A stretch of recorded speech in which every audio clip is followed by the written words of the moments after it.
बिस्मिल्लाहिर्रहमानिर्रहीम, अस्सलाम वालेकुम, वेरी गुड मॉर्निंग। मैं हूं माया खान और मैं हूं शाहजेब अहमद। और शाहजेब अहमद वापस आ चुके हैं। कैसी रही आपकी वेकेशंस? बहुत अच्छी रही। really missed अच्छा you. वक्त गुजरा। नहीं, हमने भी आपको बहुत मिस किया। प्रोग्राम में हम जिस तरीके से देख रहे थे कि माया अकेले माशाल्लाह इतना अच्छा प्रोग्राम कर रही थी, मुझे लग नहीं रहा था कि आपको मेरी कोई भी जरूरत है। नॉट एट ऑल, ऐसा हो ही नहीं सकता क्योंकि मेरी हर लिंक में था। आप हमारे साथ हैं शाहजेब और माया के साथ, तो एक दफा फिर शाहजेब और माया के साथ सुबह सवेरे पाकिस्तान में शामिल होने का बेहद शुक्रिया।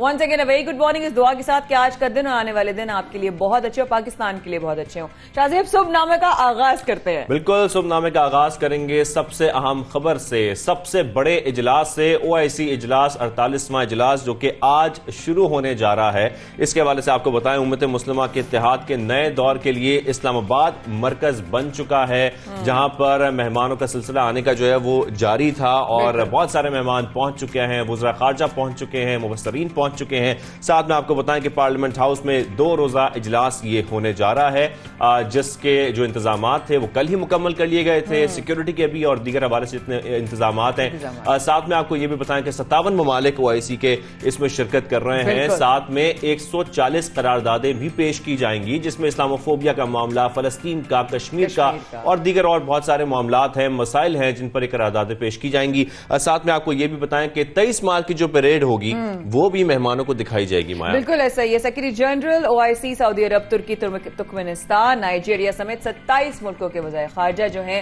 वो इस वक्त इस्लामाबाद पहुंच चुके हैं और यहां पर ये तमाम अपडेट्स आपको इंशाल्लाह प्रोग्राम में गाहे बगाहे भी बताते रहेंगे। ऑपोजिशन हुकूमत, जैसे बताया शाहजेब ने कि सियासी माहौल जो है वो भी बहुत ज्यादा इस वक्त जो है डिस्कशन में है, तो ऑपोजिशन हुकूमत इत्तेहादियों को तोड़ने के लिए दिन रात मुतहर्रिक हैं शाहजेब, और ये बहुत ज्यादा हो रहा है पिछले दिनों इन तमाम डिस्कशंस में। I was missing you so much के कभी यहां पे खींचातानी हो रही है, कभी वहां प्रेस कॉन्फ्रेंस हो रही है, कभी वहां पर जो है वो लफाजी हो रही है और समझ ही नहीं आ रहा था कि किस करवट जो है ये सिचुएशन सारी। बिल्कुल, ऑपोजिशन वफ्द की मुलाकात एमक्यूएम रहनुमाओं से भी हुई है, तहरीक अदम एतमाद पर तफसीली गुफ्तगू हुई है। दूसरी जानब हम ये देख रहे हैं कि मौलाना फजलुर रहमान ने भी कराची में डेरे डालनी है और उनकी भी आज मुलाकात होनी है एमक्यूएम रहनुमाओं से। साथ में बहादुराबाद में खालिद मकबूल सिद्दीकी जिनसे मुलाकात होगी फजलुर रहमान साहब की। साथ में तहरीक अदम एतमाद जिस तरह से चल रहे हैं इसके मामलात, उस पर भी तफसीली वो बात करेंगे।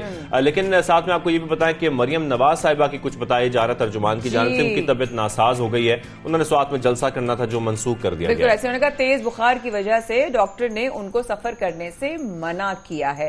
खैर, वी विश क्विक रिकवरी ताकि वो अपनी सियासी सरगर्मियां जो हैं वो दोबारा बहाल कर सकें। आर्टिकल 63A की तशरीह के लिए रेफरेंस पर सुप्रीम कोर्ट ने लार्जर बेंच बनाने का फैसला कर लिया है। बिल्कुल, 4 इसमें अहम सवालात जो हैं वो उठाए गए हैं, जिसके जवाब मांगे गए हैं इस रेफरेंस में, जिसमें से पहला सवाल यह है कि आर्टिकल 63A की कौन सी तशरीह काबिल कबूल है। दूसरा सवाल यह है कि मुनहरिफ अरकान का वोट शुमार होगा या नहीं होगा। फिर क्या पार्टी के खिलाफ वोट देने वाला ताहयात नाअहल होगा। और फिर चौथा सवाल कि हॉर्स ट्रेडिंग रोकने के मजीद इकदाम क्या हो सकते हैं। तो इस रेफरेंस में 4 सवाल जो हैं वो उसके जवाब मांगे गए। साथ में आपको यह भी बताएं कि इस्लामाबाद में डी चौक जलसे के लिए पीटीआई ने कारकुनों को कराची से रावलपिंडी ले जाने के लिए पूरी जो ट्रेन है वो बुक करा ली है। पूरी 18 बोगियां हैं जिसमें ये पूरी ट्रेन जो है वो कारकुनान को लेकर रवाना होगी। साथ में रेलवे जराये ने यह बताया कि 18, जैसे कि माया बता रही है, 18 बोगियां इसमें शामिल की गई हैं और 26 मार्च को कराची से चलेगी जो बरास्ता लाहौर रावलपिंडी पहुंचेगी। बिल्कुल ऐसा ही है। उधर जिली इंतजामिया इस्लामाबाद ने हुकूमत और अपोजिशन को रेड जोन में जलसा करने से मना कर दिया है। उन्होंने बड़ा क्लियर कर दिया कहां आप कर सकते हैं।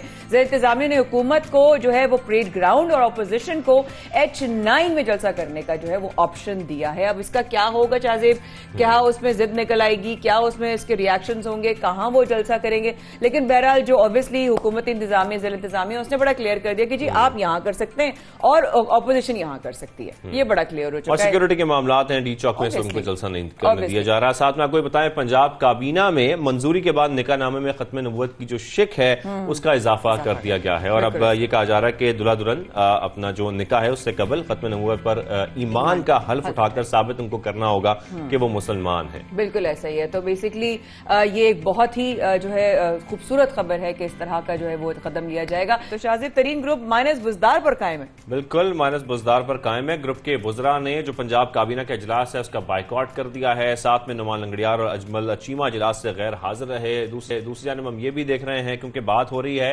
वहां पर जलसा होने की कि रेड जोन में जलसा नहीं होगा और जो दीगर मकामात हैं जो जिला इंतजामिया उनकी जानब से कहा गया है जो दीगर मकामात बताए गए हैं सिर्फ वहीं पर ही जलसा होगा। तो हुकूमत को परेड ग्राउंड और ऑपोजिशन को H9 में जलसा करने का ऑप्शन दिया गया है। साथ में तहरीक इंसाफ के बारे में अगर बात करें तो उन्होंने 27 मार्च के जलसे का जो मकाम है वो तब्दील कर दिया है। ऑपोजिशन की जानिब से इंतजार किया जा रहा है कि उनका प्लान आगे क्या होगा। जलसा डी चौक के बजाय परेड ग्राउंड में होगा। PTI का, पाकिस्तान तहरीक इंसाफ का, और साथ में PTI ने इजाजत के लिए दरखास्त भी दे दी है। और दीगर भी बहुत सारे मामलात हैं सियासी जिन पर बात करना बहुत इंपॉर्टेंट है। तो कौन है आज हमारे साथ? बिल्कुल हमारे साथ मौजूद हैं इस वक्त रहनुमा पीपल्स पार्टी तैमूर तालपुर साहब हमारे साथ मौजूद हैं। बहुत शुक्रिया आपका तैमूर साहब, आपने वक्त निकाला। गहमा गहमी है, तमाम सवालात, ऑब्वियसली बहुत सारे जहन में सवालात आते हैं, तो हम इस तरह के रहनुमाओं का वक्त लेकर जानने की कोशिश करते हैं। फवाद चौधरी साहब, जारहाना बयानात जो है वो दाग रहे हैं, लॉन्ग मार्च रोकने के इशारे मिल रहे हैं, कैसे देखते हैं उनके बयानात को आप? ये जी, जब गीदड़ के पीछे शेर पड़ता है तो इसी किस्म की बातें करते हैं, बैकी बातें। आपने उनकी बातें सुन ली, उनकी धमकियां देख ली, पर अब उन पे हम क्या मयार डालें जब उनका प्राइम मिनिस्टर भी गीदड़ वाली बातें कर रहा है, जब उनका प्राइम मिनिस्टर जो है सियासत से हारने के बाद अब गैंगस्टर बनने की कोशिश कर रहा है, जरदारी साहब को बंदूक पे नोक रखने की बात कर रहा है, साथ में नवाज शरीफ की गर्दन दबाने की बात कर रहा है।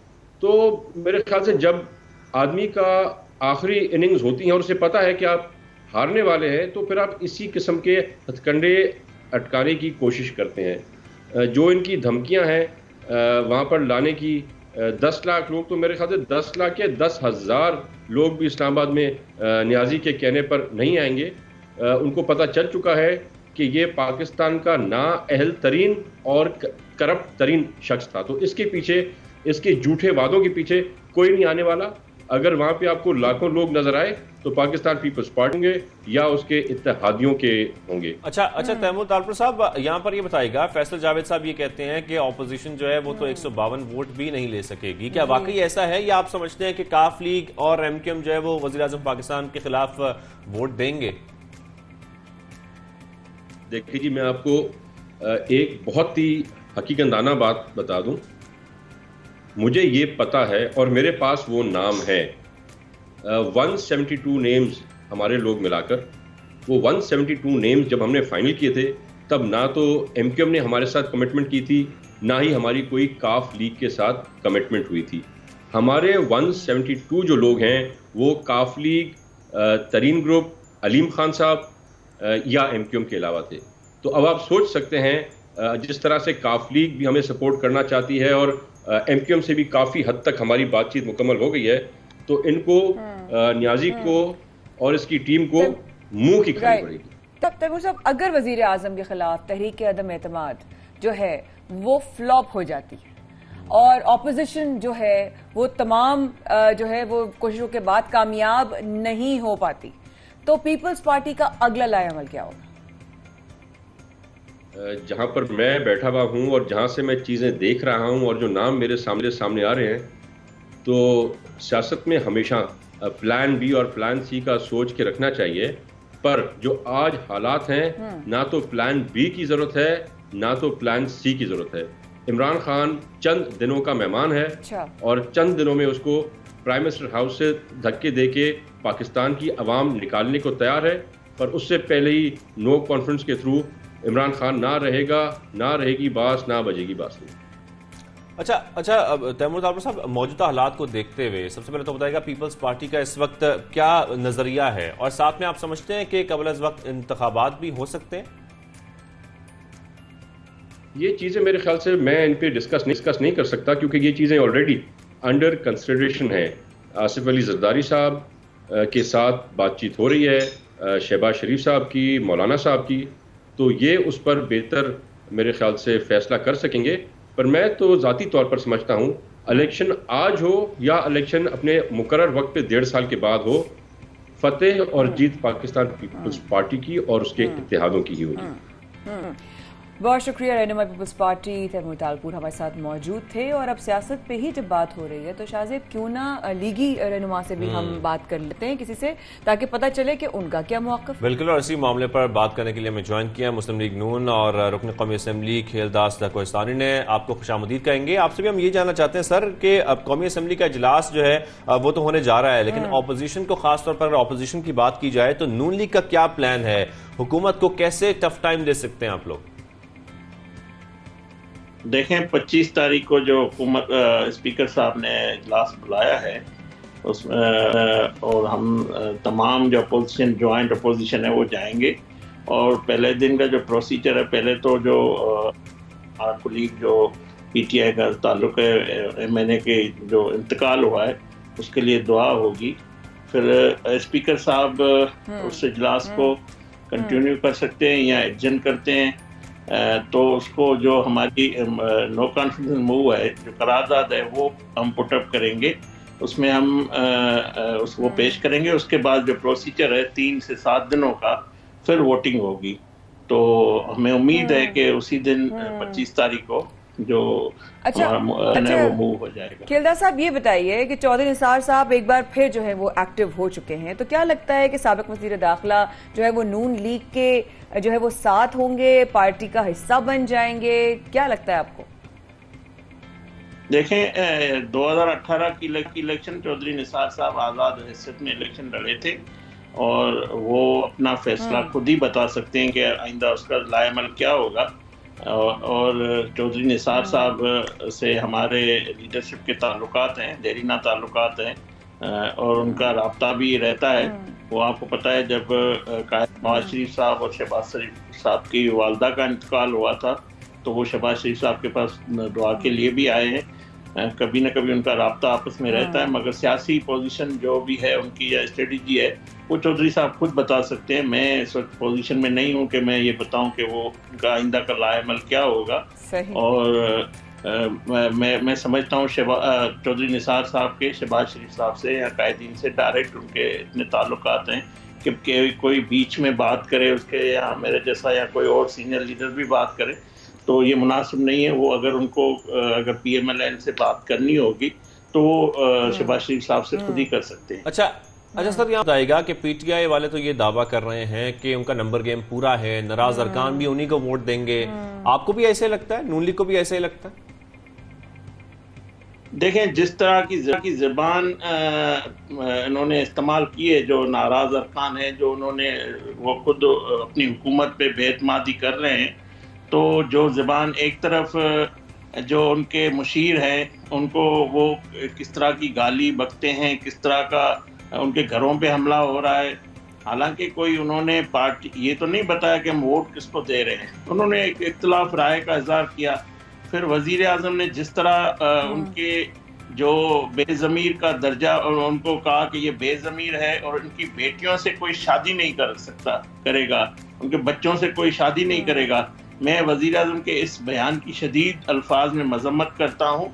आप अपनी गंदी सियासत को बचाने के लिए दूसरे की बेटियों को, और ये बेटियां सबकी सांझी है, आप उनको सियासत में क्यों ला रहे हैं? ये जो उसके बाद फिर इतना वो बात अपने आप को समझता है, खुद आके लेट जाता है। एक तरफ कहते हैं इनके मुशीर के ये बेज़मीर है, ये उनको गाली देते हैं। किस तरह आपने देखा कि उनको गालियां दी गई नेशनल टीवी पे। दूसरी तरफ कप्तान कहता है ये मेरे बच्चे हैं। तो अब हमें बताएं कि वो बेज़मीर है क्या है? खेलदार साहब, लेकिन वजीर आजम तो कह रहे हैं कि अगर ऑपोजिशन हारी तो वो करेंगे जो याद रखा जाएगा।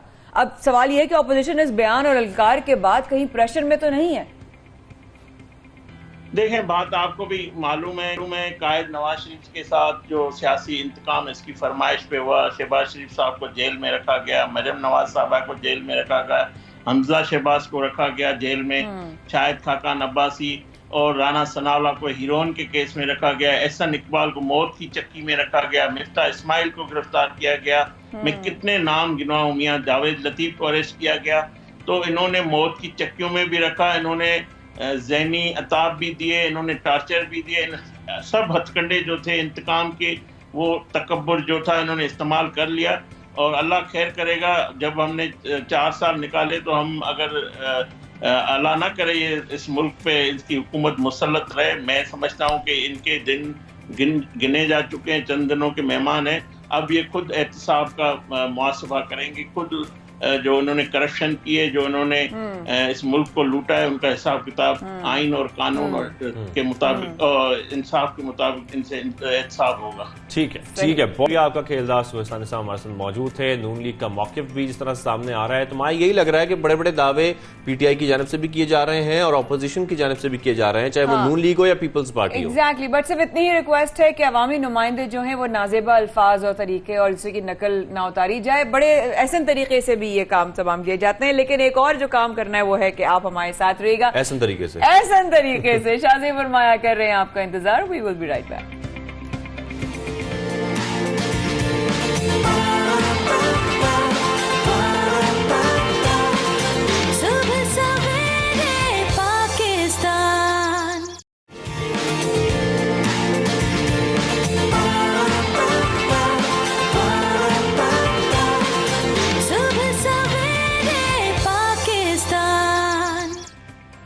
Welcome back. आप देख रहे हैं सुबह सवेरे पाकिस्तान, और वेलकम बैक करने के बाद अब हम जिक्र करेंगे कुछ क्रिकेट का, क्योंकि लाहौर में हम देख रहे हैं टेस्ट का दूसरा रोज है। दूसरे दिन आज ऑस्ट्रेलियाई टीम 232 रन 5 खिलाड़ी आउट से अपनी इनिंग्स का आगाज करेगी, आगे बढ़ाएगी। ग्रीन ने 20 और कैरी 8 रन बनाकर क्रीज पर इस वक्त मौजूद हैं। क्रिकेट के बहुत सारे मामला इस पर बात करनी है और कुछ जानने की कोशिश करनी है कि आज का सेशन कैसा रहेगा। खासतौर पर जो इब्तदाई सेशन है वो बड़ा इंपॉर्टेंट होता है, तो वो कैसा रहेगा, इसी पर बात करने के लिए हमें ज्वाइन किया है साबिक टेस्ट क्रिकेटर हैं तौसीफ अहमद साहब। तौसीफ साहब मदीद करेंगे सुबह सवेरे पाकिस्तान में। आप उम्मीद है आप खैरियत से होंगे, ठीक ठाक होंगे। आपको आवाज आ रही है हमारी? जी जी, शुक्रिया, थैंक यू वेरी मच। आवाज आ रही है बिल्कुल। अच्छा तौसीफ साहब, सबसे पहले बताइएगा दूसरे रोज का ये जो सेशन है, इब्तदाई सेशन है, कितना अहम है, और साथ में जो पिच है अगर हम उसकी बात करें तो पाकिस्तानी फास्ट बॉलर्स को कुछ मदद मिलेगी इस पिच से?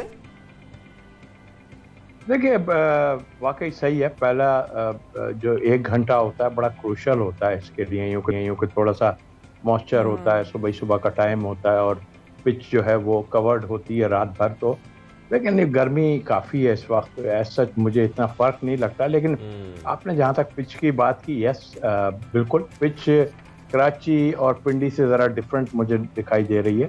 फास्ट बॉलर ने बहुत ही अच्छा स्पेल किए, जिसमें हमने शुरू में ही 2 विकेट्स ले लिए थे, बट खाली ठेका शाहीन आफरीदी ने नहीं लिया हुआ। तो 2 आउट करने के बाद एक ही ओवर में बाकी को भी चाहिए था। बहरहाल ये क्रिकेट है, और उसके बाद इन्होंने कवर कर लिया काफी हद तक। सही बात है, क्रिकेट है। लेकिन अगर इब्तिदाई सेशन में तौसीफ भाई जो है वो विकेटें अगर ले ली तो टीम पाकिस्तान के लिए कितना अच्छा साबित हो सकता है ये? नहीं, बिल्कुल बड़ा क्रूशल है, और ये पिच एंड में कुछ अपनी कारकर्दगी जरूर दिखाएगी मुझे लगता है। और इनको चाहिए कि मेरा ख्याल विद इन 300, बल्कि 300 भी ज़्यादा हो जाएंगे। मेरी ख्वाहिश तो होगी कि अभी 230 हुए हैं तो 30-40 रन के अंदर ही आउट कर लें। तो थोड़ा नीचे रह रहा है बॉल, बट आई थिंक 350 तक चले गए वो काफ़ी सेफ हो सकते हैं। और तौसीफ साहब ने देखा कि शाहीन अफरीदी ने अच्छी बॉलिंग की है इब्तिदा में, लेकिन साथ में अगर बात करें हम उस्मान ख्वाजा की और स्टीव स्मिथ की, तो उनकी बैटिंग भी हमारे सामने है। तो इस वक्त आप कैसे देखते हैं इब्तिदाई दिन को? जी हाँ, वो अपनी उससे हटके बैटिंग की है इन लोगों ने, क्योंकि 2 पॉइंट समथिंग को अबाउट 3 से नीचे ही था उनका। नॉर्मली ये लोग इस तरह नहीं खेलते। 4+ आपने देखा होगा बाकी टेस्ट मैचों में भी जो हुए हैं, 4+ से जाते हैं, अटैकिंग क्रिकेट खेलते हैं। क्योंकि उनकी 2 विकेट एकदम गिर गई, और फिर कुछ आइडिया इनको नहीं हो रहा था, पिच का भी आइडिया नहीं हो रहा था, क्योंकि पिच अब पहले 2 टेस्ट मैचों से ज़रा मुझे डिफरेंट नज़र आई है। तो वो अभी भी वो अटैक करेंगे। उनके विकेट जरूर गिर गए, बट नीचे उनकी टेल आ रही है। थोड़ा सा 1 घंटा वो सर्वाइव करने की कोशिश करेंगे, जो थोड़ा बहुत टाइम तो बहुत है ना उनके पास। बट हमें चाहिए कि हम अगर इस मैच में हमें अच्छा करना है तो हमें बहुत ज़्यादा उनसे रन्स करा के नहीं देने, क्योंकि उनकी बॉलिंग आपको पता ही है। और यहाँ तक स्मिथ की और ख्वाजा की आपने बात की, ज़बरदस्त बैटिंग की। आई थिंक ऐसी कंट्रीज़ में आन के एशिया में वो जिस तरह की क्रिकेट खेल रहे हैं, बहुत अच्छा क्रिकेट खेली है उन्होंने। और यकीनी तौर पे हम पिछले 2 मैचों में हम अपने क्रेडिट देंगे अपने बैट्समैनों को भी, कि हम हमेशा लैग कर रहे थे, मगर आज भी अगर वो आउट जल्दी करते हैं तो हमें उसी तरह एक अच्छी पार्टनरशिप ऊपर से चाहिए होगी। बिल्कुल। तस्वीर भाई, फिर क्या है आपके लाहौर के विकेट देखकर लग रहा है कि दूसरी इनिंग्स में पाकिस्तानी जो हमारे बॉलर्स हैं वो कैंगरूज को फिर मुश्किल जरा उनके लिए डाल सकते हैं? मुझे तो काफी लग रहा है कि ये सुबह आते ही जो है एक तो विद इन स्टंप, देखिए ना, टेक्निकल हम चीज कहते हैं ना, विद इन स्टंप्स बॉल करना पड़ेगा इन्हें, इसलिए कि पिच जो है ना इधर उधर जब बॉल करते हैं हम बाहर तो उसमें रन्स बनने के चांस काफी हो जाते हैं। तो स्टंप्स के मुझे तो काफी उम्मीद है कि आन के ब्रेक थ्रू इन्हें मिलेगा और फिर ये विद 30 से 40 रन के अंदर आउट कर लेना चाहिए। तो तौसीफ साहब आप यहाँ बताइएगा, हम देख रहे हैं कि 5 बॉलर्स के साथ मैदान में उतरा है पाकिस्तान, तो ऐसे में जो ओपनर्स हैं उनके ऊपर जिम्मेदारी बहुत बढ़ जाती है। किस तरीके से उनको खेलना चाहिए, क्या करना चाहिए आपके ख्याल में? देखिए, ये ना सोचें कि वो किस तरह आउट हुए हैं या पिच क्या कर रही है। आप देखिए, जब आप अंदर चले गए तो आप सारा कुछ आपने देख लिया। यानी मैं ये कहता हूँ कि जब सबसे मुश्किल काम होता है ओपनिंग करना, इसलिए कि उस वक्त पता ही नहीं चल रहा होता पिच जो है क्या कर रही है। लेकिन जैसे जैसे टाइम गुजरता है, जो आने वाले बैट्समैन होते हैं उनको पता चल जाता है कि जी स्विंग हो रहा है, सीम हो रहा है, नीचे हो रहा है, ऊपर हो रहा है, ये सब चीजें पता चलती हैं। तो फिर वो इस तरह एडजस्ट करना चाहिए, स्पिन हो रहा है या नहीं हो रहा है या जो कुछ भी है, पैचेस से होगा, इससे होगा, उससे। तो ये मेरा ख्याल है ये अच्छे प्लेयरों की निशानी है कि अपने आप को जाके एडजस्ट करें। दिमाग में हमने ये रख लिया कि ये जी यहाँ से लो हो रहा है, यहाँ से है, तो आप अपनी तरीके से बैटिंग करें और नॉर्मल जाएं। ये ना सोचें कि वो नीचे बैठ गई थी गेंद तो आउट हो गया, तो हर वक्त तो नीचे नहीं बैठेगी ना। नहीं तौसीफ, आपके ख्याल में इब्तिदाई 2 मैचेस जो ड्रॉ करके पाकिस्तान ने टेस्ट चैंपियनशिप के पॉइंट्स में जो है वो एक असर डाला है, तो अब आपको क्या लगता है कि अब कितना जरूरी है जीतना? देखिए, दोनों के लिए बड़ा क्रूशियल है। खैर, एक वर्ल्ड क्लास टीम लेके आए हैं, अपनी पूरी टीम लाए, इससे पहले टीमें पूरी नहीं है हमारे पास, वो बड़ी जबरदस्त टीम लेके आए। क्रेडिट जाता है, हम लोगों ने बहुत टफ टाइम दिया और पिछला मैच जिस तरह बाबर ने और शफीक ने और सब बैट्समैनों ने खेला है जिस तरह, आई थिंक जबरदस्त बैटिंग, क्योंकि वो बॉलिंग में भी बहुत तगड़े हैं, हमसे तगड़े हैं बॉलिंग में।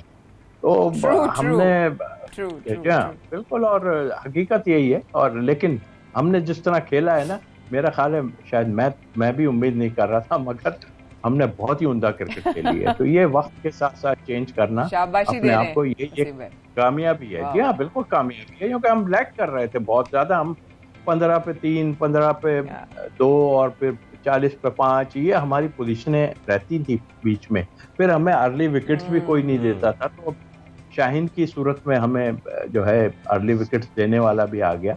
तो आई थिंक हम लोग ओवरऑल बहुत जबरदस्त हमने क्रिकेट। अच्छा, साथ में ये बताएगा कि रावलपिंडी का अगर हम जिक्र करें तो वहां तो बगैर किसी नतीजे के मैचेस खत्म हुए। ये मैच किसका देख रहे हैं पर आप तौसीफ साहब?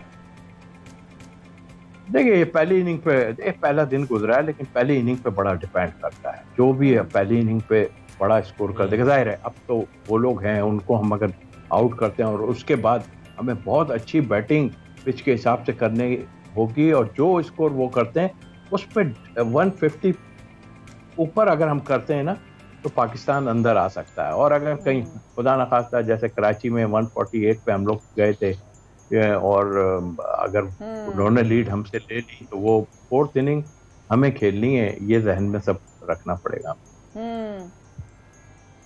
अच्छा तौसीफ भाई, एक जरा सा हटके समझूंगी इन मैचेस के हवाले से, जरा थोड़ा सा एक डिफरेंट सवाल है, वो ये है कि टेस्ट सीरीज या टेस्ट क्रिकेट के हवाले से कितना डिफरेंस आ गया है? एक आपका दौर था और अब एक आज आप देख रहे हैं आपके सामने। तो हम तो खैर हम तो फैंस हैं आप लोगों के ऑफ कोर्स, लेकिन आपकी नजर में कितना डिफरेंस आया है? डिफरेंस तो बहुत आया है। एक्चुअल टेस्ट का मतलब ही ये होता है कि आपका टेस्ट होना है। अब ये जब तक 2020 जब से आ गई है, आपका टेम्परामेंट बहुत कम हो गया है। ठीक है, पैसे का इन्वॉल्वमेंट बहुत हो गया, वो अपनी जगह है, बट मैं दूसरी टीमों को इसीलिए कहता हूँ कि दूसरी टीमें, यानी ऑस्ट्रेलिया को ले लीजिए, उनके 2-3 प्लेयर ऐसे हैं जो 2020 भी खेलते हैं। अच्छा प्लेयर वही है जो आप एडजस्ट कर ले हर फॉर्मेट में। तो हमारे पास थोड़ा सा लैग कर रहा है ये क्या दुनिया है क्रिकेट। पहले 6 ओवर जो 2020 के होते हैं उसमें कैश करते हैं, उसमें ज्यादा रन बना लेते हैं, क्योंकि 2 फील्डर जो है वो बाहर होते हैं सर्कल से। तो हमें थोड़ा सा हम पीछे जरूर हैं, बट आई थिंक हमको करना चाहिए ये। अब दुनिया कहीं से कहीं चली गई है, अब 200 रन भी 2020 में चेज हो जाते हैं। और टेस्ट का मतलब टेस्ट है, आप जितना लंबा खेलेंगे, जितना अंदर रहेंगे, आपकी टेस्ट भी होगा, आपके टेम्परामेंट का भी पता चलेगा, आपका पता चलेगा कि टांगों में आपकी कितनी जान है, और आप रनिंग बिटवीन द विकेट भागेंगे। ये टेस्ट का मतलब ये है। तो तौसीफ साहब, यहाँ पर मैं फिर आपसे यही पूछूंगा, ऑस्ट्रेलियन टीम की अगर हम बात करें, बड़ी टफ टीम है और बड़ा अच्छा मुकाबला भी चल रहा है, लेकिन पैट कमिंस को अगर हम देखते हैं, बड़े कॉन्फिडेंट नजर आते हैं वो। बाबर आजम की कप्तानी को आप कैसे देखते हैं? देखिए, ये ऑस्ट्रेलियन जो है ना, एक टाइम ऐसा आ रहा था जब ये कह रहे थे कि जी इनमें कोई प्रॉब्लम हो, खत्म हो गई टीम। इनका स्ट्रक्चर बहुत जबरदस्त स्ट्रक्चर है, और ये लोग अब देखें ना, वो लेग स्पिनर मुझे इतना अच्छा नहीं लग रहा, मगर वो उनको कॉन्फिडेंस देने के लिए उसको फिर उन्होंने खिला दिया यहाँ पर। तो आई थिंक ये लोग कॉन्फिडेंस देते हैं।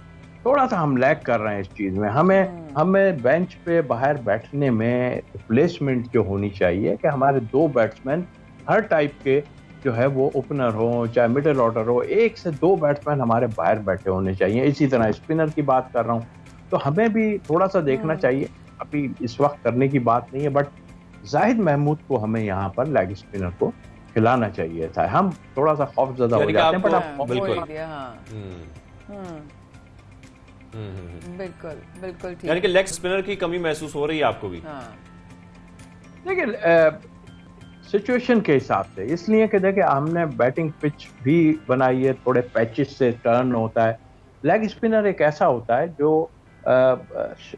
जो हमारे साथ पहले थे, वो तो उनसे गुगली नहीं होती थी। ये बच्चा काफी टाइम से खेल रहा है, मैं ये नहीं कहता कि वो अल्लाह करे परफॉर्म कर दे, खेले तो, लेकिन खिलाना बहुत जरूरी है। बहुत टाइम में आप लेके जाते हैं, फिर नहीं खिलाते, रिप्लेसमेंट कैसे तैयार होगी?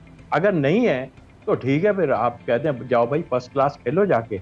आप नहीं है, अभी आपको जरूरत है, तो आप जाके वहां भेज दें उसको। लेकिन जब तक आप उसको टेस्ट नहीं करेंगे, सिर्फ डे लेके साथ फिरते रहेंगे, डेली अलाउंस देते रहेंगे, मैं इसको अच्छा नहीं समझता। तौसीफ भाई, आपने कभी दी के ऑब्वियसली कैंगरूज के हवाले से कि वो एक दूसरे को बड़ा कॉन्फिडेंस देते हैं, जो कि हमारे यहाँ लैक करता है। आप समझते हैं कि ये परफॉर्मेंस अगर हमारे लेग स्पिनर के हवाले से, या जो भी अभी आपने बात की, उसमें कॉन्फिडेंस का एक बहुत बड़ा रेशियो है जिसकी कमी है? देखिए, पहले से काफी बेहतर है, बट लेकिन आई थिंक अभी भी कॉन्फिडेंस देना जो है ना, आपकी टीम मैनेजमेंट का काम। मैनेजमेंट जो बाहर बैठी होती है, हम एक दूसरे पे ब्लेम किए। मैं भी 3 साल जो है सिलेक्शन कमेटी का मेंबर रहा हूँ। हम कप्तान और कोच को, हमारे यहाँ हमेशा से हुआ है, कप्तान और कोच, चाहे वो प्राइम मिनिस्टर हो, जिस वक्त वो कप्तान थे हमारे टाइम में, हम जब थे, तो वो मतलब अपनी टीम खिलाते थे। और इसी तरह अब तक भी वही सिलसिला चला आ रहा है कि हम कप्तान कोच चूंकि टीम को अंदर लड़ाते हैं, लेकिन 11 की टीम खिलाना, वो मैं समझता हूँ कि हमारे टाइम में भी और इस वक्त भी 11 की टीम में ठीक नहीं खिलाई जा रही। 11 की टीम अगर ठीक खिलाई जाए, कभी हम डरते हैं कि बैटिंग हमारी कमजोर हो जाएगी। दूसरी टीम में भी 5 बैट्समैन, 1 विकेट कीपर और आपके 5 बॉलर्स खिलाती है। तो अब डर खौफ हमें थोड़ा सा निकालना पड़ेगा। जाहिर है हारते हैं तो, लेकिन हमने इस सीरीज में ऑस्ट्रेलियन जैसी तगड़ी टीम को हमने बहुत टफ टाइम दिया है। टफ टाइम दिया है। साहब, बहुत शुक्रिया, आपने हमें ज्वाइन किया। और अब हमें भी ये लगता है कि ये मैच जीतना बहुत जरूरी है इस वक्त कौमी टीम के लिए भी। तो क्रिकेट पे बात तो हो गई, और भी बहुत सारे मामला हैं, इस पर बात करनी है, बहुत सारे इश्यूज हैं, बहुत सारी खबरें। माया, बिल्कुल बहुत सारी खबरें हैं और बहुत एक्साइटेड हैं। बड़े अरसे बाद दोनों साथ मिले हैं और बहुत सारी बातें भी कर रहे हैं, और आप लोगों के साथ भी बातें कर रहे हैं। लेकिन एक बात बड़ी अच्छी कर गए तौसीफ भाई, और वो ये था कि एक अच्छा प्लेयर मुश्किल सिचुएशन में ही अच्छा परफॉर्म करता है। तो इस वक्त के बाद रहेगा हमारे साथ सवेरे पाकिस्तान में शादी और माया कर रहे हैं। आपका बहुत बेताबी से इंतजार कीजिए।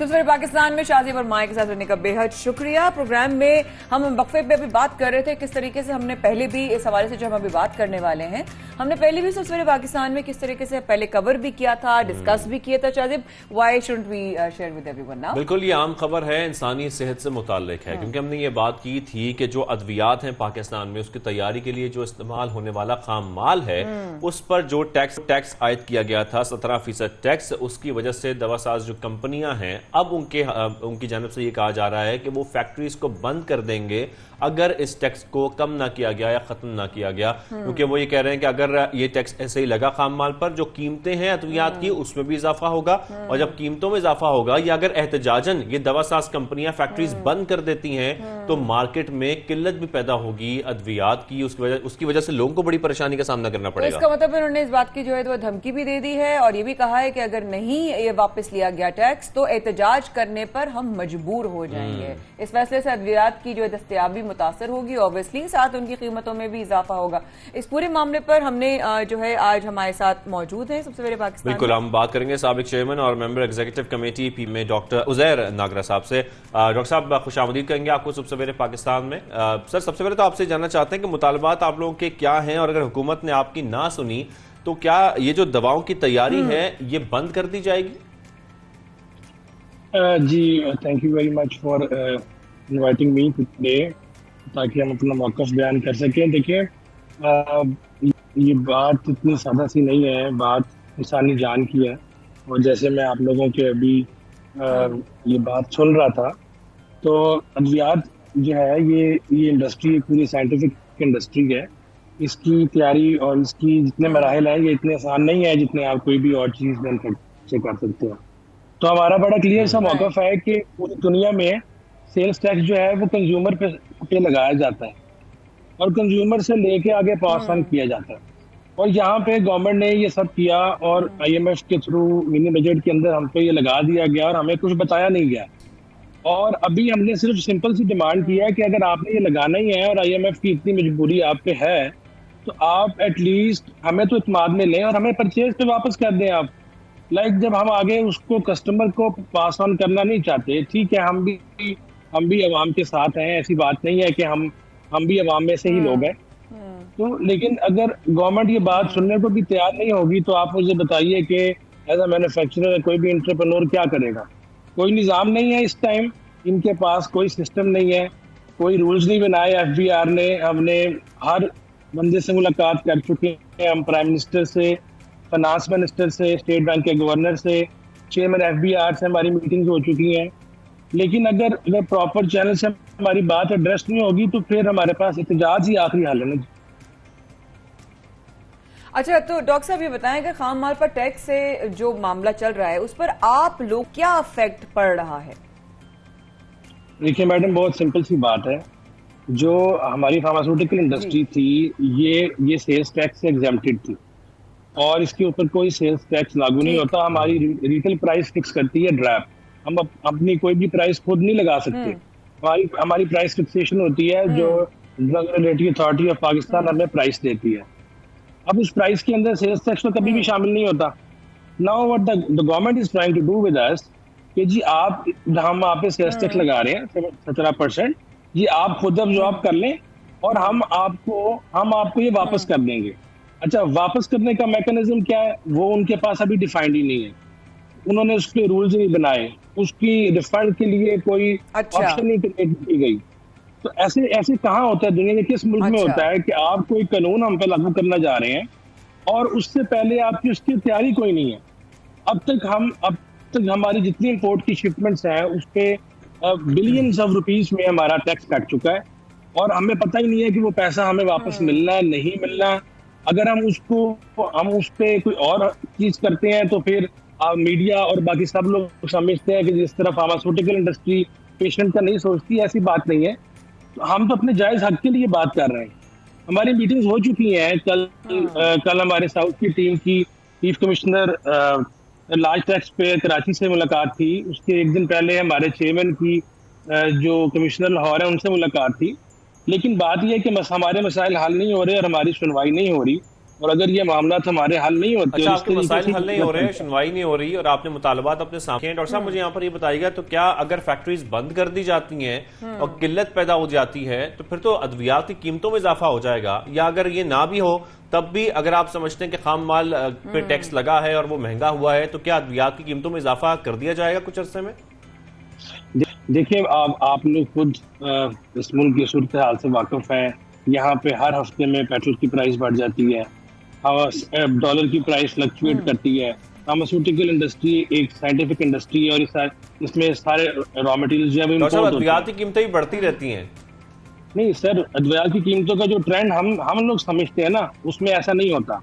हम लोग हार्डशिप पे अपने केसेस को अप्लाई करते हैं और वो सिर्फ उस वक्त बढ़ाई जाती है जब उसकी जरूरत होती है। अगर आप मुझे बताएं एक मॉलिक्यूल शॉर्ट हो जाएगा मार्केट में और अगर उसके अंदर 1 या 2 रुपए या 5 रुपए बढ़ा दिए जाए और मरीज को वो दवाई मिल जाए, तो शॉर्ट होना बेहतर है या उसको 2-4 रुपए उसकी प्राइस को इंक्रीज कर देना जो है वो बेहतर है? और इसका भी पूरा मैकेनिज्म है सर, ये ऐसे नहीं होता। हम अप्लाई करते हैं, अप्लाई करने के बाद प्राइसिंग की मीटिंग में जाता है, उसके बाद वो आगे कैबिनेट में जाता है, कैबिनेट उसको अप्रूव करती है, वो फिर आगे वापस कंपनी को मिलती है price. It is not an easy procedure, I tell you. तो डॉक्टर साहब, आप इस बात से तो मेरा ख्याल है आप इस बात को तो मानेंगे ना कि कोरोना के इसके बाद ये तासुर पाया जाता है कि फार्मा सेक्टर ने सबसे ज्यादा जो है वो कमाया है। तो इस ऐसे सिचुएशन में अगर आप टैक्सेस पर हड़ताल की धमकी देंगे तो क्या ये मुनासिब है? नहीं मैडम, देखिए, हड़ताल की धमकी नहीं है, ये एक हमारा मौक़िफ़ है और किसी भी महज़ब माशरे में आपने अपने राइट के लिए कन्फ्रंट करना होता है और आपने अपने राइट का मुतालबा करना होता है। हमारी किसी से कोई लड़ाई नहीं है, हम सिर्फ अपना मौक़िफ़ प्रेजेंट करना चाह रहे हैं। और कि अगर हमारी बात नहीं सुनी जाएगी, अभी ये पैरासीटामोल का अभी आपने देखा, पैरासीटामोल में प्राइस पूरी दुनिया में एक्टिव फार्मास्यूटिकल इंग्रेडिएंट की कहाँ चली गई। आप देखें कि उसकी वजह से वो प्राइस इतनी ऊपर चली गई कि जिस रेट पे वो चीज मैन्युफैक्चरिंग कॉस्ट थी वो उससे आउट हो गई। तो अब उसका हल क्या था कि हम उसी के ऊपर बातचीत करते रहते या उसको हम एडजस्ट करते ताकि वो मरीज को मिल सके। तो हम अभी भी यही कह रहे हैं कि फैक्ट्रीज बंद करना से हमारा भी नुकसान है। हमें कोई शौक नहीं है कि हम अपनी फैक्ट्री पर ताले लगाएंगे, लेकिन अगर गवर्नमेंट मिसकमिटमेंट करेगी, हमारी बात नहीं सुनेगी और बार बार वही चीजें करेगी कि जिससे हम मिसट्रस्ट क्रिएट होगा, कंफ्यूजन क्रिएट होगी, तो ये तो अच्छी बात नहीं है। हमारे पास यहाँ पर थोड़ा सा मुझे ये भी बताइएगा कि खाम माल की हम बात करते हैं और खाम माल पर अगर 17% टैक्स आयद किया गया है, क्या इससे पहले खाम माल पर कोई टैक्स था और कितना था? देखिए सर, खाम माल के ऊपर जो हमारे कस्टम ड्यूटीज होती हैं वो प्रॉपर प्रोसीजर है, वो ऑलरेडी हमारा एक स्लॉट फिक्स की जाती है और बेशुमार मटेरियल्स के ऊपर ड्यूटी एग्जेम्प्टेड भी होती है। लेकिन अगर एक चीज जो कि हमारी कॉस्टिंग का हिस्सा ही नहीं है, देखिए मैंने आपको कहा हम अपनी प्राइस खुद फिक्स नहीं करते, ड्रैप हमें प्राइस देती है। तो जब ड्रैप हमें प्राइस दे रही है तो उस प्राइस फिक्सेशन के अंदर वो कॉस्ट फॉर्मूला में शामिल ही नहीं है प्राइस देते हुए, और उसको अचानक से हम पे लागू कर दिया जाता है। मतलब आप एक चीज आज 100 रुपए की लेके आ रहे हैं और कल आपको पता चलता है कि वो चीज आपको 117 रुपए की लेके आनी पड़ेगी और 17 रुपए का आपको पता ही नहीं है कि ये कहाँ से बढ़ गए हैं। तो आप मुझे बताइए कि आप उसके ऊपर क्या क्या करेंगे? आप सोचेंगे नहीं, आप उस पर बात नहीं करेंगे। ठीक है, आपका मौक़िफ़ हमारे पास आ गया। डॉक्टर साहब मौजूद थे, जिस तरीके से वो बता रहे हैं उनके मुतालबात हैं और वो चाहते हैं कि इन मुतालबात पर जो है वो हुकूमत कुछ ध्यान दे और देखे कि जो 17% खाम माल पर टैक्स लगाया गया है, अद्वियात की कीमतों में इजाफा उससे हो सकता है और उससे लोगों की मुश्किलात बढ़ सकती है, लोगों के लिए परेशानी बढ़ सकती है। मैं यही सोच रही थी, पाकिस्तान में अगर अद्वियात की किल्लत का जो खदशा है अगर वो हो गया तो एट दी एंड कौन सफर करेगा? आम इंसान, आम आदमी सफर करेगा। बिल्कुल ऐसा ही है। तो अब जरा प्रोग्राम को आगे लेके चलते हैं शाहजेब, और मेरा ख्याल है कि अब लोगों को एक और बात बताई जाए कि मौजूदा दौर में नशे के जिस तरीके से अलग अलग रास्ते इख्तियार किए जा रहे हैं, हर तरह से किसी तरीके से हमारी नस्ल को, हमारे आज को और हमारे आने वाले कल को किस तरह शॉर्टकट्स, अच्छे पैकेजिंग, अच्छे नामों, अच्छे तरीकों, अल्फाज के एक तरह से मैं कहती हूँ सजा सजू कर उसको इस तरह किया जाता है। लेकिन अगर हम ये बताएं कि ऐसे ऐसे तरीके अपनाए जा रहे हैं जिससे मेरे और आपके आने वाला कल नशे में कि वो लत लगने के बाद खत्म हो सकता है, आने वाली नस्ल तबाह हो सकती है, और ये किस तरह से इसको तबाह करने की तैयारी की जा रही है, मैं तो उसको यही कहूंगा। इस पर हम बात करेंगे ब्रेक के बाद। हमारे साथ ही रहिए।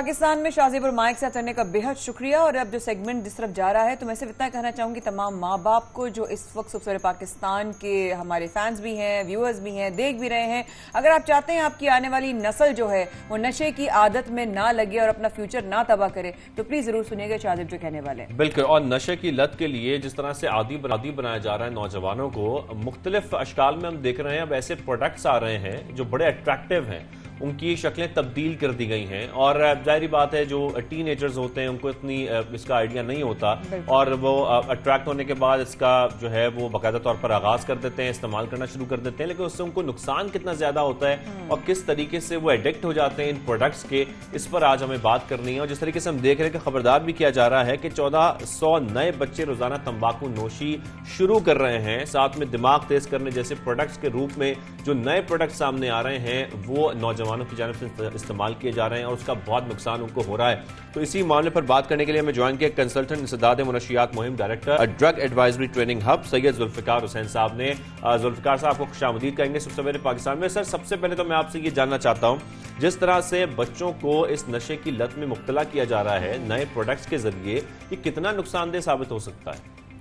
बहुत शुक्रिया आपका। और अभी जो आप एक प्रोडक्ट दिखा रहे थे ये तकरीबन को 1.5 साल पहले की बात है। लाहौर की सड़कों पे और पाकिस्तान के मुख्तलिफ जो बड़े बड़े शहर हैं वहाँ पे एज ए यूथ को एम्बेसडर बना के इसको प्रमोट किया गया।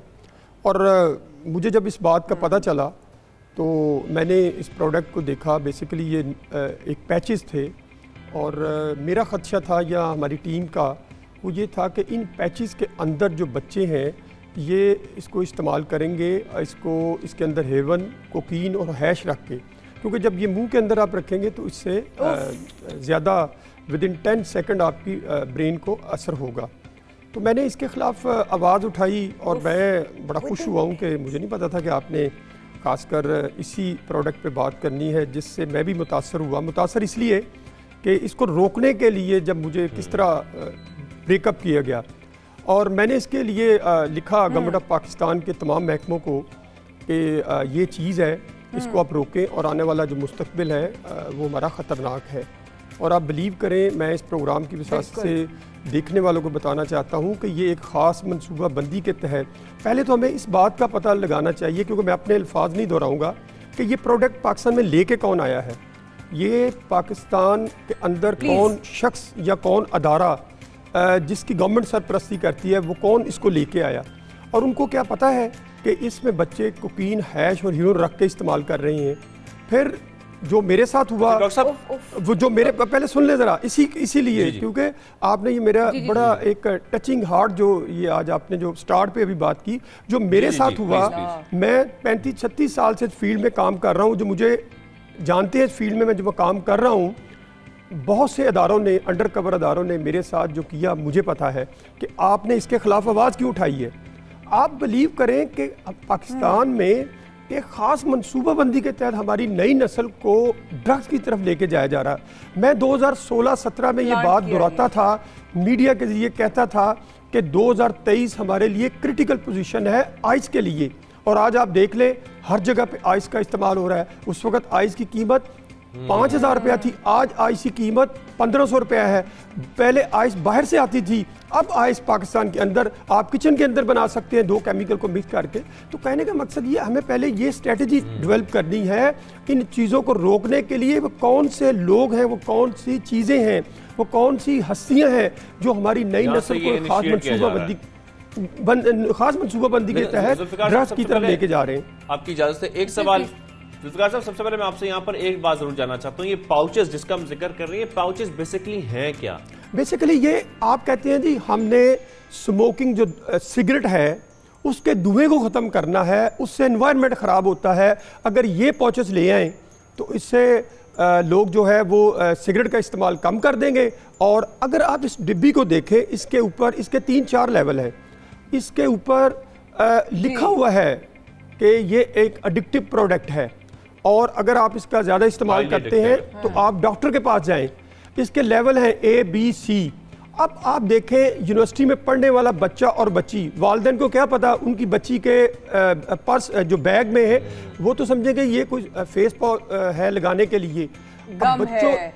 और बच्चों और वालिदैन को कतन इस बात का इल्म नहीं है कि हमारे बच्चे और बच्चियां इनका इस्तेमाल। आप देखें हर बड़ी मार्केट में, बड़े स्टोर में, बड़ी दुकान पे, हर चौक और चौराहे में ये चीज़ नज़र आ रही है।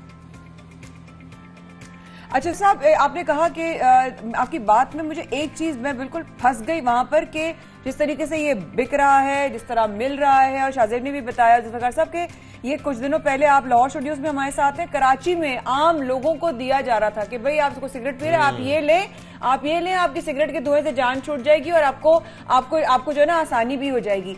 आपने कहा 10 सेकंड के अंदर ये ब्रेन पर असर करता है। जरा वजाहत कर सकेंगे जुल्फिकार साहब, 10 सेकंड के अंदर ब्रेन पर ये क्या असर डालता है?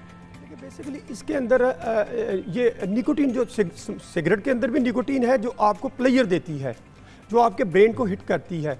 ये बेसिकली निकोटीन पॉचेज है। अब मेरा खदशा या हमारी टीम का खदशा ये था, जब हमने 1.5 साल पहले लाहौर की सड़कों पे ये फ्री डिस्ट्रीब्यूट होते देखे, हमने कहा बच्चे और बच्चियां इसके अंदर, इसको कार्ड के ऊपर इसके अंदर कोकीन, हैश और हीरोइन रख के इस्तेमाल करेंगी। जो आम नॉर्मल आपकी बॉडी का जो एक आप औरल किस्म की जो चीज़ बॉडी के अंदर लेके जाते हैं, उसका असर डिफरेंट टाइम पे होता है बॉडी को। और ये जो चीज़ है जब आप मुंह के अंदर रखेंगे तो उसका विद इन 10 to 15 सेकंड आपके ब्रेन को हिट करेगा, आपके ब्रेन को मूव करेगा। जब जारी बात इसमें आप कोकीन रखेंगे, आप इसके अंदर हैश रखेंगे या आप इसके अंदर हीरोइन रखेंगे, और क्योंकि वो एक बेसिकली ड्रग्स है और वो ड्रग्स जो है वो आपको हिट करती है, आपको प्लेयर देती है। तो जब जो एडिक्ट है एक क्रॉनिक एडिक्ट बन जाता है, डिपेंडेंसी आपकी हाई हो जाती है, तो वो फिर इसके बगैर आप नहीं रह सकते। फिर आपको ये चीज़ लेनी है, लेने के बाद आपका विद इन 10 to 50 सेकंड आप इसके बगैर नहीं रह सकते। जो सेकंड है उसी के अंदर ये असर करेगा। अच्छा जुल्फिकार साहब, अभी आपने एक और बात कही, आपकी बात से एक सवाल आया जहन में कि 1.5 साल में आपने और आपकी टीम ने इस बात को देखा। मैं ये जानना चाहती हूँ, आम चीजें दुकानों में और बाजारों में, सड़कों पे बहुत ज्यादा मिल रही होती हैं, कैसे निशानदही की आपने कि ये जो है बहुत खतरनाक साबित हो सकती है हमारे आने वाले फ्यूचर जनरेशंस के लिए? मैंने इसकी हाई लेवल पे जो देखिए एक अदारा इसको प्रमोट कर रहा है, मैं उसका नाम नहीं लेना चाहता, जो एंटी नारकोटिक्स फोर्स है, उनकी मीटिंग में भी मैंने इस मसले को उठाया। हमारे जो लाहौर के जो फोर्स कमांडर हैं पंजाब के, ब्रिगेडियर राशिद मनास, उन्होंने भी इस मसले को उठाया।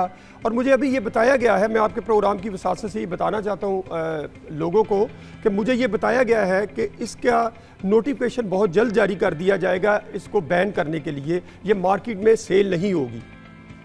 ये गवर्नमेंट के जो अदारे हैं, जो खासकर ANF, उसको भी इसमें रिजर्वेशन है, क्योंकि देखिए हम चीज़ों को मिनिमाइज कर सकते हैं, हम ख़त्म तो नहीं कर सकते, लेकिन जब आप खुद एक चीज़ को लॉन्च करना चाहते हैं, उसके ज़रिए आप ड्रग्स को आम करना चाहते हैं, तो फिर मेरा ख्याल कोई भी ऐसा गवर्नमेंट का अदारा जो ड्रग्स को कंट्रोल करने वाला है अपर लेवल पे, वो किसी सूरत भी इसकी इजाज़त नहीं देगा। जुल्फिकार साहब, हम सवाल मुख्तसरन अगर जवाब दे सकें, जब से आपने इस बात की निशानदही की है कि इसमें नशा है, हमारे फ्यूचर जनरेशंस के लिए खतरनाक है, क्या इसकी सेल्स में कोई कमी आई है या कोई इन लोगों की सेल्स को नुकसान पहुंचा है? होपफुली रुझान बड़ा है इसका। इसमें कोई शक नहीं है कि जो बच्चा या बच्ची जो ड्रग्स का इस्तेमाल करता है, जब उसकी डिपेंडेंसी हाई हो जाती है, any drugs, any kind of drugs, क्योंकि जब आपने प्रोग्राम का स्टार्ट किया था, आपने बताया था कि इस वक्त मुख्तलिफ नामों के साथ लोग ड्रग्स को मार्केट में लेके आ रहे हैं। इसी तरह इसमें कोई शक नहीं है कि जो अपर क्लास के बच्चे हैं वो कोकीन, हैश, एस्टेसी, LSD टैबलेट और आइस का इस्तेमाल करते हैं, और मिडिल क्लास और पुअर क्लास के बच्चे जो चर्च, शराब, नस्वार, गुटखा, पान वगैरह इस्तेमाल करते हैं। तो ये भी वो नशा है जो अपर क्लास में भी और मिडिल क्लास में भी, ये उसी तरह मार्केट में आसानी के साथ अवेलेबल है, हर दुकान के, हर स्टोर पे पड़ा हुआ है। Thank you. बिल्कुल जुल्फिकार हुसैन साहब, बहुत शुक्रिया आपने हमें ज्वाइन किया इस मामले पर बात करने के लिए। जिस तरीके से वो जिक्र भी कर रहे हैं, हर जगह ये दस्तयाब है। वालिदैन को और सब लोगों को कोशिश करनी होगी कि बच्चों को खासतौर पर से दूर रखा जाए। थोड़ी सी ब्रेक लेते हैं, ब्रेक में वापस आते हैं।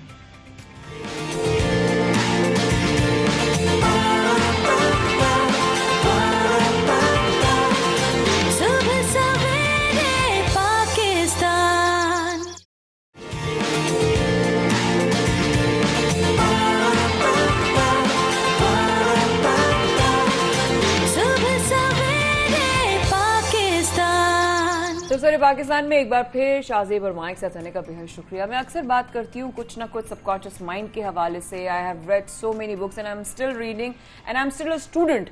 मैं पढ़ती रहती हूँ।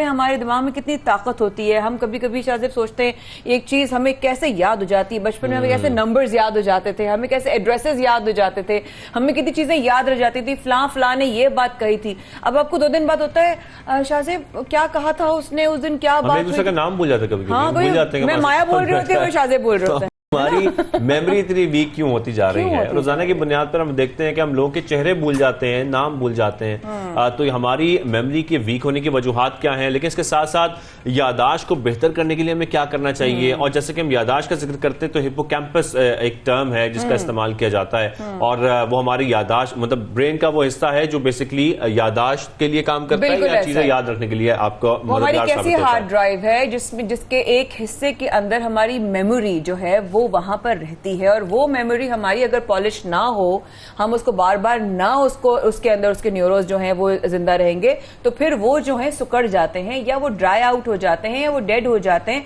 या अंडर यूटिलाइज। और हमारी मेमोरी है कितनी, यानी कि हमारी जो हार्ड ड्राइव है वो तकरीबन 10 लाख गीगाबाइट्स की है, यानी कि जीबीस की, 10 लाख जीबीस की।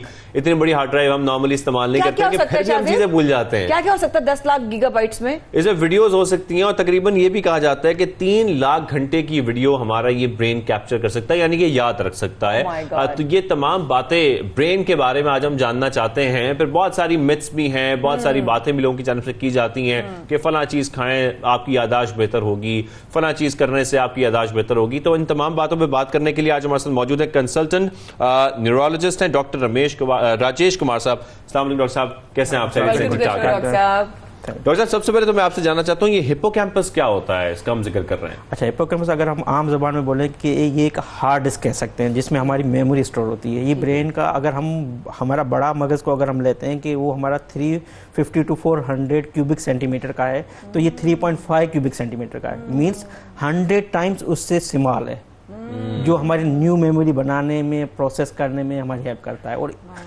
1 मिलियन गीगाबाइट तक ये हमारी मेमोरी को स्टोर कर सकता है, ठीक है, जिसको हम 1 पेगाबाइट भी कह सकते हैं, 1 पेगाबाइट तक मेमोरी भी कह सकते हैं। अच्छा, कुछ माहिरीन का कहना है कि जिस तेजी से टेक्नोलॉजी आ रही है, अभी हम वक्फे में भी यही बात कर रहे थे कि इंसान रोजमर्रा के कामों में डॉक्टर साहब इस तरह की जो हमें चीज यूटिलाइज करनी चाहिए, इस तरह अभी हम बात कर रहे थे और आपने इतना अच्छा एग्जाम्पल दिया कि बचपन में हमें किस तरह नंबर्स याद हो जाते थे, हमें किस तरीके से बचपन में हमारी मेमोरी हमें जो है वो सपोर्ट करती थी। हमने क्या उस तरफ जाना छोड़ दिया है, हमने उस तरफ सोचना छोड़ दिया, हम डिपेंडेंट हो गए टेक्नोलॉजी की वजह से, हमने अपनी ब्रेन को यूज करना छोड़ दिया है। बिल्कुल ऐसा ही है कि क्या है कि आजकल जो टेक्नोलॉजीज आ गई हैं तो इसमें हम जिस तरह से मैंने बताया था कि हम नंबर जो है वो पहले जो है याद करते थे। क्योंकि हमारी मेमोरी का प्रोसेस ही ऐसा होता है कि कोई भी चीज़ अगर हम देखते हैं या पढ़ते हैं तो वो हमारी प्रोसेस से गुजरता है, जो जाकर हमारे हिप्पोकैम्पस में या सेरेब्रल कॉर्टेक्स में जाकर जमा हो जाती है, जिसको हम लॉन्ग टर्म मेमोरी की सूरत में वो पड़ी रहती है। ठीक है, अगर वो उस प्रोसेस में हम अगर किसी चीज़ को गुजारेंगे नहीं, जैसे हमने नंबर मोबाइल में फीड कर दिया, कोई भी इन्फॉर्मेशन है, कल हमें कहीं जाना है, हमने वो चीज़ उसमें फीड कर दी, कोई एड्रेस हमने उसमें फीड कर दी, जब आएगा तो उस वक्त देख लेंगे। तो क्या होता है ना, कल हमने क्या करना है, सब कुछ मोबाइल फोन में अपने वो शेड्यूल में लगे। बिल्कुल। अच्छा, ब्रेन का अगर हम देखा जाए कि ब्रेन में कोई भी रीजनरेशन नहीं होती, लेकिन हिप्पोकैम्पस ऐसा पार्ट है जिसमें थोड़ी सी रीजनरेशन भी होती है, मतलब कि वो थोड़ा सा हमारा जो है उसमें न्यू जेनेसिस भी होती है। तो अगर हम जिस तरह उनको यूटिलाइज करते जाएंगे उतनी हमारी मेमोरी उसमें अच्छी होती जाएगी। लेकिन क्योंकि हम उसको यूटिलाइज नहीं करते हैं, आजकल की जैसे टेक्नोलॉजीज आ गई, हमारे पास टैबलेट्स हैं, मोबाइल्स हैं या जो है, तो उसमें हम क्या करते हैं, सारी चीजें उसमें स्टोर कर देते हैं और उसमें वो सर्च कर लिया। बहुत सारी बातें हैं जो हम अपने बड़ों से सुनते हैं घरों के अंदर, हर बच्चा सुनता है कि भाई अपना दिमाग बेहतर करना है, एग्जाम्स करीब आ रहे हैं, बादाम खाना शुरू कर दो, फला चीज खाना शुरू कर दो। क्या वाकई अपनी ब्रेन की सलाहियत को बेहतर कर सकते हैं या यादाश्त को बेहतर कर सकते हैं? अच्छा, पहले तो हमें ये पता होना चाहिए कि हमारा जो मेमोरी का प्रोसेस है वो स्लो या ये खत्म क्यों हो रहा है। एक तो ये जो टेक्नोलॉजीज आपने बताई कि जो उसको हम यूटिलाइज नहीं कर सकते हैं। दूसरी चीज़, हमारे पास जैसे कोई डिप्रेशन है, स्ट्रेस है, एंजाइटी है, जिसमें हमारी एक तो कंसंट्रेशन लूज हो जाती है, दूसरा हमारा कॉर्टेक्स जो होता है वो थोड़ा सा जो फंक्शन उस काम नहीं लेते हैं। ठीक है, तो उसकी वजह से वो नहीं करता है। तीसरी चीज़, हम जैसे कोई फास्ट फूड खाते हैं या जो बॉडी हमारी जो कैटाबॉलिज्म चीज़ों का प्रोसेस वगैरह चल रहा होता है तो उसमें कुछ फ्री रेडिकल्स जनरेट होते हैं। जो फ्री रेडिकल्स क्या करते हैं, इन्फ्लेमेशन करवाते हैं। जैसे हिप्पोकैम्पस में इन्फ्लेमेशन हो जाएगी तो वो क्या करेगा, अपना प्रोसेस जो मेमोरी का है वो स्लो कर देगा, तो उसमें हमारी मेमोरी स्लो हो जाती है। तो ये कुछ चीज़ें जैसे वेजिटेबल्स हो गए, ग्रीन वेजिटेबल्स हो गई, आप जिस तरह से आपने बताया नट्स बताएं, तो ये क्या करती हैं, इस स्कैवेंजर सिस्टम को हमारे बूस्टअप करता है। तो इसी वजह से थोड़ी सी हमारी मेमोरी को बेहतर कर सकता है by decreasing the free radical formation, कि फ्री रेडिकल्स ना बने, जो ऑक्सीजन फ्री रेडिकल्स बने। ग्रेट। तो साहब अभी आपने जिक्र किया इस बात का कि हम अगर बहुत अर्से तक यूज नहीं करते तो हम उसको कैसे, हम उसको रिफ्रेश कर सकते हैं, क्या क्या और जरिए हो सकते हैं, क्या हमारी प्रैक्टिसेस हो सकती हैं? कंप्यूटर में बटन होता है ना, रिफ्रेश कर लेते हैं, रिफ्रेश F5 दबाते हैं ना, वो पूरा फ्रेश हो जाता है। तो इसके लिए हमें ये करना चाहिए कि अपने एक तो स्ट्रेस एंजाइटी को कम करने चाहिए, ठीक है। जो भी चीज़ें हैं उसको हमारे मेमोरी के प्रोसेस से गुजारना चाहिए, जैसे मोबाइल के, टैबलेट्स, इनका यूज़ कम करना चाहिए। डेली रोज़मर्रा की ज़िंदगी है, पढ़ने की चीज़ें हैं, ये हमें जितना ज़्यादा ब्रेन को हम जितना ज़्यादा यूटिलाइज करेंगे उतनी हमारी मेमोरी अच्छी बनती जाएगी, और जितना यूज करेंगे उतना अच्छा होता जाएगा। जी। आपकी इजाजत से शाह एक सवाल करना चाहूंगी। आपने भी मेंशन किया डॉक्टर साहब के एंजाइटी, डिप्रेशन या इस तरह के जो इमोशंस होते हैं वो आपके ब्रेन को सुखाड़ते हैं। बिल्कुल। कैसे सो करते हैं कि उसमें क्या हो जाता है कि एक तो स्ट्रेस में हमारे कुछ हार्मोन्स होते हैं ब्रेन में, जैसे कार्टिसोल्स वगैरह, उनकी लेवल बढ़ जाती है। दूसरी, जैसे मैंने बताया, फ्री रेडिकल्स फॉर्मेशन है, ये हमारी उसमें बढ़ जाती है, जो इन्फ्लेमेशन करवाती थी उसमें वो डैमेज होने के चांसेस बढ़ जाते हैं। दूसरी, हमारी डिप्रेशन में कंसंट्रेशन लूज हो जाती है। जब तक हम चीज़ पे कंसंट्रेट नहीं करेंगे तो वो इन्फॉर्मेशन हमारे ब्रेन के न्यूरॉन्स से थ्रू गुजरेगी नहीं, तो हमारे पे स्टोरी नहीं होगी। तो इसको स्टोर करने के लिए हमें ये चीज़ें करनी चाहिए। अच्छा डॉक्टर साहब, कुछ मैं अब क्योंकि ब्रेन की बात हो रही है, यादाश्त की बात भी हो रही है, कुछ ख्यालात की बात भी कर लेते हैं। अक्सर रात को सोने से पहले बहुत सारे लोगों को ये मसाइल होते हैं कि उनको मुख्तलिफ ख्यालात आ रहे होते हैं, सबकॉन्शियस माइंड में कह लें या कॉन्शियस माइंड में कह लें। बेसिकली ये क्या होता है, क्योंकि नींद खराब होती है, बहुत सारे ख्यालात आते हैं और मुख्तलिफ आपके वाकयात आप रिमाइंड कर रहे होते हैं लेकिन नींद नहीं आ रही होती। जी, बेसिकली क्या होता है कि हमारा स्ट्रेस, एंजाइटी, हमारा वर्कलोड इतना हमारे ऊपर हावी हो जाता है कि हम वो चीज़ें क्या करते हैं सारे दिन वाली, वो सारी हमारे जहन में घूम रही होती है। तो वो क्या होती है, हमारे सबकॉन्शियस माइंड में जाकर स्टोर हो जाती है। फिर जब हम सोते हैं या ऐसी जगह पे आते हैं या कोई चीज़ ऐसी देखते हैं तो फिर हम क्या करते हैं, उसको रिलेट करने की कोशिश करते हैं कि ये चीज़ें वाकई ये तो मेरे साथ हो रही है। या कहीं गूगल पे हमने वो कोई चीज़ ऐसी सर्च करके देख ली तो उसमें जो भी सिम्टम्स आते हैं फिर हम क्या करते हैं, अपनी बॉडीली सिम्टम्स अपने आप से रिलेट करना चाहिए। तो वो क्या करता है, सबकॉन्शियस माइंड हमारी बॉडी के साथ सिम्टम्स को रिलेट करके एक डिजीज के फॉर्म में प्रोड्यूस कर देता है, जिससे हमें लगता है कि ये डिजीज तो हमें, ये चीज़ें तो हमें, ये तो बीमारी की सूरत में आ रही है, तो हमें मुझे बीमारी हो गई है। तो इस तरह से जो है हम जो है वो सोचा जाता है। डॉक्टर साहब, कभी कभी इस तरह आपने डिप्रेशन की बात की और शाहजेब ने अभी हम लोग जब ब्रेक में थे तो बात की थी मेडिसिन के हवाले से कि लोग जो है कभी कभी अपने ब्रेन को रिलैक्स करने के लिए मेडिसिन ले लेते हैं, एनहांस करने के लिए भी, रिलैक्स करने के लिए मसल रिलैक्सेंस ले लेते हैं। उसका असर कितना अच्छा और कितना बुरा होता है हमारी ब्रेन पर? अच्छा, अब डिपेंड करता है कि हमारी मेमोरी के देखें, अगर हम मेमोरी की वजूहत देखें कि हमारी मेमोरी जा क्यों रही है, ठीक है। अच्छा, अगर मेजर हम पोर्शन देखें तो यंग एज में जो मेमोरी का प्रॉब्लम मोस्ट लाइकली जो स्ट्रेस, एंजाइटी, डिप्रेशन ये ज़्यादा होता है। उसके अलावा कुछ वाइटामिन की कमी, जैसे वाइटामिन B12 है, B1 है, B6 है, ये हमारी मेमोरी को बूस्ट अप करता है, इनकी कमी हो जाती है। या कुछ थायराइड के हार्मोन्स जो होते हैं वो भी हमारे ब्रेन की जो न्यूरॉन्स की जो शीथ है, माइलिन वगैरह, उनका प्रोसेस क्या होता है कि वो रैपिडली ट्रांसमिट करते हैं सिग्नल्स को ना। तो वो अगर नहीं बनेगी तो रैपिडली सिग्नल ट्रांसमिट नहीं होंगे तो हमारी स्टोर नहीं होगी मेमोरी, तो उनकी कमी की वजह से चीज़ें आ जाती हैं।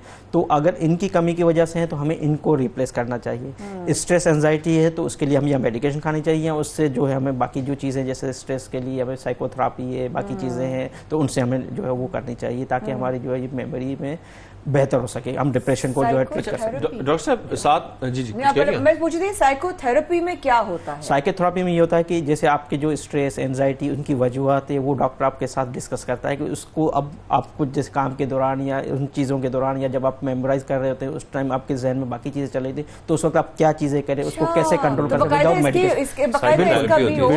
बिल्कुल, उसके लिए फिर आपको मेडिकेशन की जरूरत नहीं पड़ती, बाय नॉलेज आपको वो थोड़ा सा। अच्छा, और मैं इस तरफ ही आ रहा था कि एक आम इंसान कोई भी अपनी दिमागी सेहत कैसे बेहतर बना सकता है, उसको क्या करना चाहिए? अच्छा, उनको क्या करना चाहिए, एक तो जो हमें अपने स्ट्रेस एंजाइटी के लेवल को कम करना चाहिए। बाकी जैसे चीज़ें हैं, जैसे अपनी डिजीज़ प्रोसेस है उसको बचने के लिए हमें, जैसे आजकल कोविड वगैरह का जैसे चल रहा था, ठीक है, तो कोविड में हमें जो है मास्क वगैरह पहनने से क्या इन्फेक्शन हो जाता है तो हमारी बॉडी में जो है तोड़फोड़ का अमल बढ़ जाता है, जिसमें फ्री रेडिकल्स फॉर्मेशन ज़्यादा बढ़ जाते हैं। जो फ्री रेडिकल्स क्या करेंगे, हमारी जो है वो मेमोरी को स्लो कर देते हैं, उस एरिया को डैमेज कर देते हैं। तो इसलिए हमें इन चीज़ों से क्या ख्याल रखना चाहिए। यानी कि डॉक्टर साहब, अगर एक आम आदमी इस वक्त, हम लोग भी ऑब्वियसली आम लोग हैं, तो आपको क्या लगता है, क्या मशवरा देंगे being an expert on neurology, हमें किस तरीके से अपने ब्रेन के हिपोकैम्पस को जो है वो हेल्दी रखना या उसको मजीद ग्रो होते या उसकी ग्रोथ रोकने से बचाना चाहिए, एक मतलब हम एक्चुअली ग्रो करना चाहिए? जी, एक तो हमें ये जो टेक्नोलॉजीज़ हैं इसको इतना ज़्यादा इस्तेमाल नहीं करना चाहिए। जैसे अनयूजुअल है, हम गेम्स खेलते हैं, एक्सेसिव टेक्स्ट है, व्हाट्सअप है, फेसबुक है, तो उसमें सारा दिन हमारा जो है टाइम इतना बिजी चल जाता है कि हमारी चीज़ें जो है वो हम जो प्रोसेस होता है ब्रेन का वो नॉर्मली हम उसको फंक्शन ही नहीं करते हैं। तो जब फंक्शन ही नहीं होगा, इन्फॉर्मेशन हमारे ब्रेन के थ्रू प्रोसेस ही नहीं होगी तो वो स्टोर ही नहीं होगी। तो इसको स्टोर करने के लिए एक तो हमें ये टेक्नोलॉजीज़ का स्ट्रेस एंजाइटी के लेवल को कम करना चाहिए, माइंड को कूल रखना चाहिए, बाकी जैसे बुक्स हैं इनको पढ़ना चाहिए। यानी कि हमें जरा सा ओल्ड स्कूल जो होना चाहिए, पहले से जारी जैसे नंबर्स याद करते थे, हम एड्रेसेस याद रखते थे, या कोशिश करें कि आजकल आपने बिल्कुल भी थोड़ी देर पहले सही कहा, हमें अपना नंबर भी शायद आजकल याद नहीं होता। पहले मैं अपने रिश्तेदारों के, अपने जानने वालों के, फैमिली से हमें याद होते थे। साहब डॉक्टर साहब, जिस तरीके से ये कहा जा रहा है कि फैक्ट्स एंड फिगर्स जो आ रहे हैं कि 10 लाख गीगाबाइट तक एक मेमोरी हमारे ब्रेन की होती है, ये बात वाकई सच है? क्या वाकई इतनी मेमोरी होती है और हम इसको कितना यूटिलाइज कर लेते हैं अपनी आम जिंदगी में? देखिए, बिल्कुल इतनी होती है, लेकिन हम इतना यूटिलाइज नहीं करते हैं उनको। हम ज़्यादा से ज़्यादा कोई 10%, 20% या ज़्यादा से ज़्यादा 30% तक यूटिलाइज करता है, क्योंकि हम मुख्तलिफ इन्फॉर्मेशन को एक तो जो उसके प्रोसेस से नहीं गुजरते हैं उसको स्टोर नहीं करते हैं। अच्छा, इसमें हिप्पोकैम्पस के साथ साथ हमारे जैसे फ्रंटल कॉर्टेक्स है उसका या टेम्पोरल लोब है उसका भी थोड़ा सा फंक्शन है मेमोरी को जो लॉन्ग टर्म मेमोरी में कन्वर्ट करके वहाँ पे भी स्टोर हो जाती है। जैसे एक डिजीज जैसे आप अल्जाइमर आपने नाम सुना होगा, जिसमें हमारी जो मेमोरी जो है वो स्लो हो जाती है, उसके साथ साथ हमारी जो फंक्शनिंग कैपेसिटी है वो भी स्लो हो जाती है। उसमें पहले जो चीज़ डैमेज होती है वो हमारे हिप्पोकैम्पस डैमेज होता है। तो हिप्पोकैम्पस क्या करता है, न्यू मेमोरी फॉर्मेशन में प्रॉब्लम होता है। तो मरीज बोलेगा कि मैं जो भी आममर्रा की काम में ये भूल जाते हैं चीज़ें, ठीक है। अच्छा, पुरानी मेमोरी इनकी बहुत अच्छी है क्योंकि वो इनकी स्टोर हुई है। अब आगे जाकर जैसे वो लोग भी डैमेज होना शुरू हो जाएंगे तो ये वो मेमोरी भी उनकी डैमेज हो जाती है।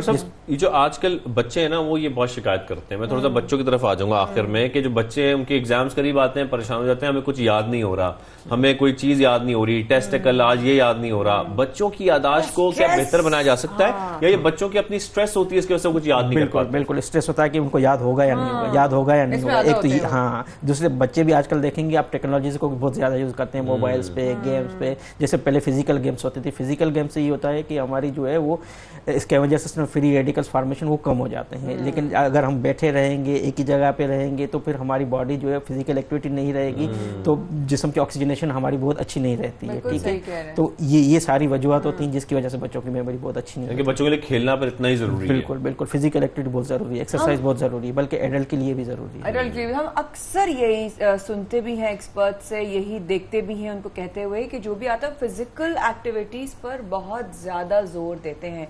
क्या वजह है इस बात का? जितने भी एक्सपर्ट्स आ रहे हैं, कभी कोई डॉक्टर आता है, कभी कोई साइकोलॉजिस्ट आता है, कभी कोई न्यूट्रिशनिस्ट आता है, हर बात का इससे ताल्लुक निकलता है। हर ताल्लुक कहीं ना कहीं जाके वो स्ट्रिंग्स यहाँ जाके जुड़ती हैं। डॉक्टर साहब की फिजिकल एक्टिविटी यानी खुद से जो फिजिकल हमारे एक्शंस में याद करना है, हेल्थ का ख्याल रखना है, मेंटल हेल्थ का ख्याल रखना है, कितना जरूरी होता है। Thank you so much doctor साहब, आप आए और आपने आके इतना हमारे लिए बेसिकली शाजिब के मेरे जहन में बहुत सारे सवालात थे और कभी कभी हम कहते हैं ना खुद को भी भूल जाते हैं। वाकई में ऐसा होता है, अपनी चीजें ही रखकर भूल जाते हैं। कैसे भूल सकता है इंसान जो हमारे दिमाग में स्टोर हो? नहीं भूलना चाहिए, नहीं बुरी बात जो भूला। डॉक्टर राजेश कुमार साहब बहुत शुक्रिया हमारे साथ मौजूद थे। थैंक यू वेरी मच, आपने हमें ज्वाइन किया सवेरे पाकिस्तान में। और आज हमने ये बात की प्रोग्राम के आखिर में कि दिमाग की जो सलाहियत है वो कितनी है और हम इस्तेमाल कितना करते हैं, हमारी यादाश्त कैसी है, इसको बेहतर कैसे बनाया जा सकता है। लेकिन एक बात बहुत जरूरी है, शाजिब को ज्यादा एक्सरसाइज करने की जरूरत है ताकि दिमाग ज्यादा यूज हो सके। लेकिन आप लोगों ने एक चीज बिल्कुल नहीं भूलनी और वो है शाजिब और माया के साथ कल सुबह रहना। सुबह सवेरे पाकिस्तान में हम दोनों आपकी खिदमत में फिर हाजिर होंगे बराह रास्त यूट्यूब पर। सुबह सवेरे पाकिस्तान की टीम को सिर्फ कल तक के लिए दीजिए इजाजत। रखिएगा अपना ख्याल और याद रखिएगा, ये बहुत जरूरी है।